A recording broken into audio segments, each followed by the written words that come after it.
So recently, there is a lot of hype in the media regarding the Khalistan movement and the killing of a Sikh who was a proponent of this movement in Canada, Hardeep Singh Nijjar. और ये five eyes एक agency है, इसकी report थी जिसने ये साबित किया था कि there is India's hand in this killing.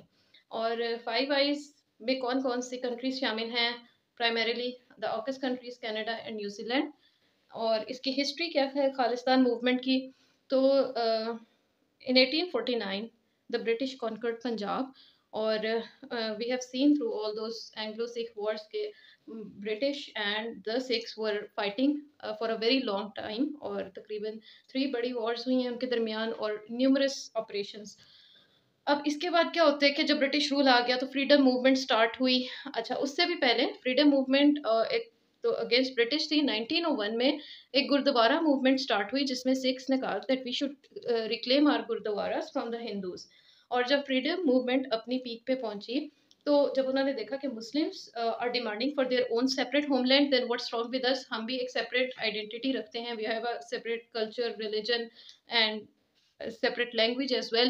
So we constitute a nation by every definition of a nation. So they started this movement। और इसमें कुछ निगोशिएशंस भी कहते हैं कि हुई थी इनके और कायदे आज़म के दरमियान, in which Quaid-e Azam offered them full freedom in Pakistan and actually Quaid-e Azam offered them कि आप पाकिस्तान के साथ एज अ होल पंजाब आप शामिल हो जाएं। जब रेफरेंडम होना था और एक बाउंड्री कमीशन बनना था, सो कायदे आज़म एक्चुअली लाइक उनको बहुत ज़्यादा इंसेंटिव्स दिए थे इस चीज़ के, बट इवेंचुअली उन्होंने इसके अगेंस्ट ही डिसाइड किया। और एज अ रिजल्ट पंजाब जो है वो डिवाइड हो गया इनटू 2 पार्ट्स, और एक पार्ट पाकिस्तान के पास आया and the other part became a part of India. अब इसकी स्टोरी ये है कि सिख्स को इंडिया में भी वो राइट्स नहीं मिले जो वो चाह रहे थे, और उनका एक ड्रीम है कि जी पाकिस्तान और इंडिया दोनों की साइड का जो पंजाब है वो इकट्ठा करके तो एक खालिस्तान सूबा सिखों का बना दिया जाए। अब गवर्नमेंट ऑफ इंडिया जो है वो शुरू में तो काफ़ी अरसा इनको इग्नोर करती रही, बट इवेंचुअली इन 1984 जब इंदिरा गांधी की हुकूमत थी तो उन्होंने एक ऑपरेशन ब्लू स्टार इनिशिएट किया एट द गोल्डन टेम्पल, जहाँ पे जो थे सिख एक लीडर वहाँ पे छुपे हुए थे, और प्राइमरीली उनके अगेंस्ट जो है ये ऑपरेशन किया गया, और इसकी वजह से बहुत ज़्यादा एक क्योस फैल गया। And as a result of that the then prime minister Indira Gandhi was assassinated, और उसको असैसिनेट करने वाले उसी के 2 सिख बॉडीगार्ड्स थे। और यहाँ पे एक बात याद रखने वाली है कि सिख जो हैं वो बहुत ज़्यादा ऐसी पोजीशंस पे हैं, आर्मी में भी हैं, बहुत सारे ओहदों पे हैं। So like for India it became a very big issue, ख़ासतौर पे इस ऑपरेशन के बाद तो एक ओपन हेटेड सामने आया जो प्रोपोनेंट्स थे खालिस्तान मूवमेंट के, और जो नहीं चाहते थे कि एक और मज़ीद डिवीज़न बनाई जाए। अब जब ये सारा सिनेरियो क्रिएट हुआ है कि कनाडा ने क्लेम किया कि एक सिख जो डिसिडेंट था उसको इंडियन गवर्नमेंट ने कत्ल करवा दिया है, मरवा दिया है, इट वाज गाइडेड अटेम्प्ट। तो उसके जो हैं मतलब ये कैसे एक वायलेशन है इंटरनेशनल लॉ की? तो सबसे पहली बात ये कि जी वायलेशन हुई है सोवरेनिटी की, कनाडा के सॉइल पे कनाडा को इन्फॉर्म किए बगैर तो एक मर्डर हो गया है। And then there was a use of force जिसका इंटरनेशनल लॉ जिसको प्रोहिबिट करता है, the use of force and the threat to use the force. और फिर डिप्लोमेटिक टाइज जो हैं वो बहुत बुरी तरह मुतासिर हुई हैं, as we can see nowadays in the media. और बिल्कुल मतलब दोनों तरफ से इल्ज़ामात जारी हैं। एंड देन कनाडा क्लेम करता है कि it's against the customary international law. Customary international law वो लॉ होता है जो इस्टेब्लिश्ड प्रैक्टिसेस हो रही होती हैं, जो बहुत सालों से चल रही होती हैं, बहुत सालों क्या सदियों से चली आ रही होती हैं, और उनको मानना ज़रूरी होता है, वो लॉ कॉन्स्टिट्यूट करती हैं। तो उन कस्टमरी, उन समाजी और उन जो है ना रिवाजों को उसने डिनाई किया है इंडिया ने जब उसने इस तरह का एक काम किया है। और मज़ीद ये कि इंडिया और कनाडा दोनों ही सिग्नेटरीज हैं international covenant for civil and personal rights के लिए, ठीक है। तो अब इसमें ये है सॉरी पॉलिटिकल राइट्स के सिग्नेटरीज हैं, और इसमें राइट टू लाइफ भी आ जाता है कि लोगों को अपने पॉलिटिकल व्यूज़ की वजह से मारा नहीं जाएगा, उनकी लाइफ को थ्रेट नहीं होगी, there is a right to life for every person. तो उसके अगेंस्ट जाके इंडिया ने ये काम किया है, जबकि they both were in a treaty, और ट्रीटीज़ की वायलेशन एक ज़्यादा रखती है कॉन्सिक्वेंसेज। अच्छा, फिर अब यहाँ पे मज़ीद अब ऊपर आ जाएँ, पाकिस्तान का क्या इसमें लेना देना है, क्या लिंक है पाकिस्तान के साथ जो है, इसकी सिचुएशन ये बन रही है। सबसे पहले तो जैसे ही ये सामने आया इशू, तो पाकिस्तान ने फ़ौरन ये बात की कि now the world will realise what India has been doing with Pakistan. और उसमें एक कुलभूषण यादव का दोबारा से जिंदा हो गया जो भी इशू था कि इंडिया पाकिस्तान में भी इसी तरह सॉवरेनिटी को वायलेट करता रहा है। और दूसरी बात, इंडिया ने ये एलिगेशंस लगाए कि जी हमारे अगेंस्ट खालिस्तान मूवमेंट को और सिखिज़्म की जो ये एक कट्टर किस्म की मूवमेंट है, इसको प्रमोट कर रहा है पाकिस्तान। और उसी सिलसिले में पाकिस्तान ने जी करतारपुर कॉरिडोर भी बनाया था। Now if we go back, जब ये करतारपुर कॉरिडोर ओपन हुआ था, वी सी के इंडिया ने इसको बहुत अप्रिशिएट किया था, सिखों ने बहुत अप्रिशिएट किया था, और उससे पहले पाकिस्तान विलिंग नहीं था। एक बहुत ज़्यादा होमवर्क करके इस चीज़ को, इस कॉरिडोर को खोला गया था, बिकॉज़ जो सिख्स आते थे वहाँ से पिलग्रिमेज के लिए, उनको एक बहुत लंबा रास्ता ट्रैवल करके लाहौर के थ्रू, वाघा बॉर्डर के थ्रू आना पड़ता था। तो ये रास्ता उनको बहुत करीब पड़ता था। इस वजह से बहुत सारी इस पे नेगोशिएशंस होके बहुत कुछ सोच समझ के ये खोला गया था। और उस वक़्त कोई भी ऐसा इश्यू नहीं था कि जी ये पाकिस्तान कोई साजिश कर रहा है, बल्कि पाकिस्तान जो है एक गुडविल जेस्चर के तौर पे ये खोला था। और मोर ओवर हमारे कोई बहुत ज़्यादा कंसर्न्स अगर कोई थोड़े बहुत थे, तो उसमें एक ये चीज़ थी कि हमें इससे फ़ायदा होगा, ये कॉरिडोर होगा तो जी पाकिस्तान को एक बेनिफिट होगा। हम जो है इस पे टोल टैक्स वगैरह इस तरह का हम कुछ लगा सकते हैं। तो इसमें यानी पाकिस्तान का एक वो सिनेरियो था ही नहीं, and neither it has been proven. अब जी दूसरी बात, इंडियंस ये कह रहे हैं, इंडिया ये कह रहा है सॉरी, कि ये जो है ना एक्चुअली जो इस मूवमेंट को पाकिस्तान क्यों मतलब करना चाहेगा promote, Pakistan wants to take revenge for Bangladesh. और ये बात जी भुट्टो ने कही थी कि we will take a chunk away from India. और वो रेफर कर रहे थे कि जिस तरह बांग्लादेश के साथ इन्होंने किया है, तो we will also be doing this. और इसमें जो है पाकिस्तान जो है वो सिमिलर एक्यूजेशंस लगाता है इंडिया के ऊपर कि जी आप हमारे बलूचिस्तान सेपरेटिस्ट को प्रमोट करते हैं। जैसे इंडिया कहता है कि आप सिख मूवमेंट को प्रमोट कर रहे हैं, खालिस्तान मूवमेंट को, तो इसी तरह पाकिस्तान भी कहता है कि जी आप बलूचिस्तान के सेपरेटिस्ट को प्रमोट कर रहे हैं, आप उनको असिस्ट कर रहे हैं, आप उनको आर्म्स भी दे रहे हैं, आप उनको हर तरह की सपोर्ट दे रहे हैं।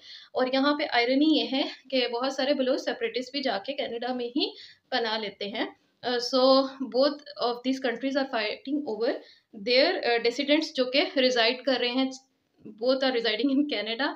और एक यानी अजीब सी खिचड़ी पकी हुई है कि आपको ये नहीं पता चल रहा कि who is the actual culprit. और दोनों ही जगह के ऊपर केओस है, दोनों ही जगह पे मुश्किलात हो रही हैं, दोनों ही जगह पे टेररिज्म जो है वो प्रमोट हो रहा है। अच्छा, अब इसके रिजल्ट में हुआ ये है, ख़ास तौर पे निजार किलिंग के बाद इंडिया के अंदर बहुत ज़्यादा प्रोटेस्ट हो रहे हैं, और हिंदूज़ जो है एक मेजॉरिटी वो अगेंस्ट हो गई है सिख्स के, और बहुत सारे ऐसे जो न्यूट्रल सिख्स थे वो भी इस लपेट में आ रहे हैं। And just like the situation was then during the time of Indira Gandhi, operation blue star के बाद भी बहुत बड़ा इस तरह का अंदरूनी एक खाना जंगी शुरू हो गई थी, लोग आपस में एक दूसरे को मारने धाड़ने लगे थे।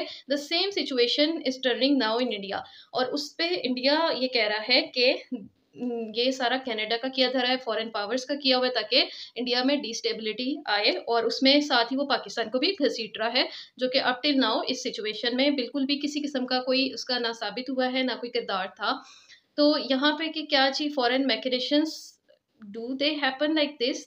तो इसमें कुछ सिमिलर इंसिडेंट्स हैं कि it's not new to kill the dissidents in foreign soils violating the sovereignty of other countries. For example bin Laden killing हुई है एबटाबाद ऑपरेशन में, पाकिस्तान को यूएस ने बिल्कुल इन्फॉर्म नहीं किया था, and they did a operation on Pakistan soil. और फिर जनरल कासिम सुलेमानी की इसी तरह उसका जो है किलिंग हुई थी इन ईरान। अब जी अगर हम ये सारी सिचुएशन को एनालिसिस करें, तो अब यहाँ पे कॉन्सिक्वेंसेज में तीन कंट्रीज जो हैं उनके ऊपर डायरेक्ट पड़ रहा है। First of all it's Canada. अब कनाडा क्लेम कर रहा है कि मेरी जो है वो सॉवरेनिटी को वायलेट किया गया है। अगर कनाडा लेता है इसके ऊपर कोई एक्शन, तो सबसे पहले वो आईसीजे पे जाएगा। आईसीजे में अगर आप इंटरनेशनल लॉ के हवाले से देखें तो आईसीजे तब तक कोई डिसीजन नहीं ले सकता जब तक इंडिया आईसीजे का कॉन्सेंट ना करे। आईसीजे का आई गेस इंडिया मेंबर भी नहीं है, और वो उसको कॉन्सेंट भी नहीं करेगा, तो आईसीजे के डिसीजंस इंडिया के ऊपर एप्लीकेबल नहीं होंगे। इंटरनेशनल लॉ ऐसे ही काम करता है कि जब आईसीजे जो है वो अपने सिग्नेटरीज के अलावा किसी के ऊपर अपना लॉ जो है वो अप्लाई नहीं करवा सकती। अगर इंडिया उसको जो भी आईसीजे एक वर्डिक्ट देगा, इंडिया उससे कहेगा कि मैं नहीं मानता, तो वो इंडिया के ऊपर एप्लीकेबल हो ही नहीं सकता। That's how the international law works. अब जी इंडिया में क्या सीन है इस वक्त? इंडिया में बहुत ज़्यादा क्योस है, ह्यूमन राइट अब्यूजेस का भी खतरा है, और सिचुएशन इज़ एस्केलेटिंग।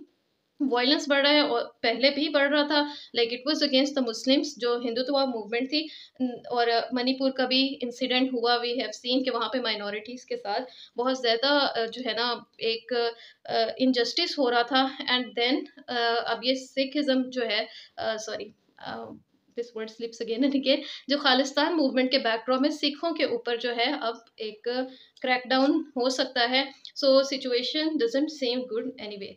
और पाकिस्तान की तरफ आ जाएँ तो वही बात कि पाकिस्तान और इंडिया के जो रिलेशंस हैं, जो कि कभी भी अच्छे रिलेशंस नहीं रहे, तो यहाँ पे वो रिलेशंस अब फिर से ख़राब होने लग जाएंगे। दोनों तरफ की allegations, as you might have seen, बहुत सारे सोशल मीडिया प्लेटफॉर्म्स पे पाकिस्तान को ही ब्लेम कर रहा है इंडिया इस सारी सिचुएशन में, बिकॉज उनके पास अब ब्लेम करने को या तो ये कंट्रीज रह गई हैं, और इसमें कोई शक भी नहीं कि these countries they can like they have the power, और ये करते भी रहे हैं। इसी तरह थर्ड वर्ल्ड कंट्रीज में अगर कोई गवर्नमेंट टॉपल करनी हो, अगर कोई भी किस्म का क्योस लेके आना हो और सिचुएशन को डिस्टेबलाइज करना हो, दे हैव प्रूवन देमसेल्फ के they are adept at this. ठीक है, ये फॉरेन मैकिनेशंस कोई न्यू थिंग नहीं है, they do happen, and we have seen similar incidents in the history.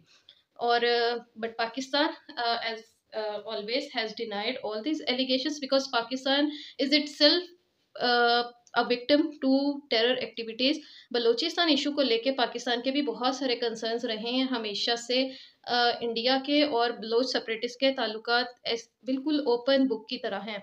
So it's better instead के एक दूसरे के ऊपर इल्ज़ाम लगाने की बजाय both the countries should watch the situation, how the events are unfolding in their own countries, and that's it. यहाँ पे थोड़ी सी बात जो है वो फ्रीडम ऑफ स्पीच की भी आ जाती है, वो राइट्स ऑफ वेरियस ग्रुप्स भी आ सकता है। बट ऑब्वियसली पाकिस्तान जो है वो कभी भी इजाज़त नहीं देगा इस बात की, क्योंकि खालिस्तान जो सूबा बनाने की बात करते हैं ना सिख, वो सिर्फ इंडिया में ही अपना सूबा नहीं बनाएंगे, वो पाकिस्तान का भी एक बहुत बड़ा एरिया है, बहुत बड़ा चंक है जिसको वो कहते हैं, वो पूरे पंजाब को क्लेम करते हैं कि this is our part of our Khalistan सूबा। तो पाकिस्तान जो अब तक यानी वो इतने सारे इश्यूज से निपट रहा है, वेदर इट्स ड्यूरेंट लाइन और बलूचिस्तान इशू, बलूचिस्तान में भी तो एक सूबे की बात हो रही थी ना कि बलूच सूबा अलहदा करना है। तो पाकिस्तान जहाँ इतनी सारी चीज़ों से निपट रहा है, how can Pakistan promote this Khalistan movement, जो कि एंड पे पाकिस्तान को ही भुगतनी पड़ जाएगी। एंड मोर ओवर, अगर जो डेवलप वर्ल्ड है, खासतौर पे दिस ग्लोबल नॉर्थ, ये ह्यूमन राइट्स की बात कर रहा है, it should watch the situation carefully, इसको परसू करना चाहिए, because at the end India में जो भी हालात होंगे it will negatively impact the minorities there. वहाँ पे फिर कोई ह्यूमन राइट्स जो हैं वो महफूज नहीं रहेंगे, वहाँ की फ्रीडम ऑफ स्पीच के ऊपर बहुत ज़्यादा मज़ीद क्रैकडाउन्स होंगे। और है उनकी जो है हिस्ट्री ही ये बताती है कि माइनॉरिटीज़ के साथ एक बहुत ज़्यादा इश्यूज चल रहे हैं, ऑलरेडी चल रहे हैं। So like the world should be carefully monitoring this situation, और सबसे पहले इंडिया में ह्यूमन राइट अब्यूजेस को रोकना पड़ेगा इनको, then they could move forward with this issue के, इस केस को लेके आगे कैसे चलना है। अस्सलाम वालेकुम।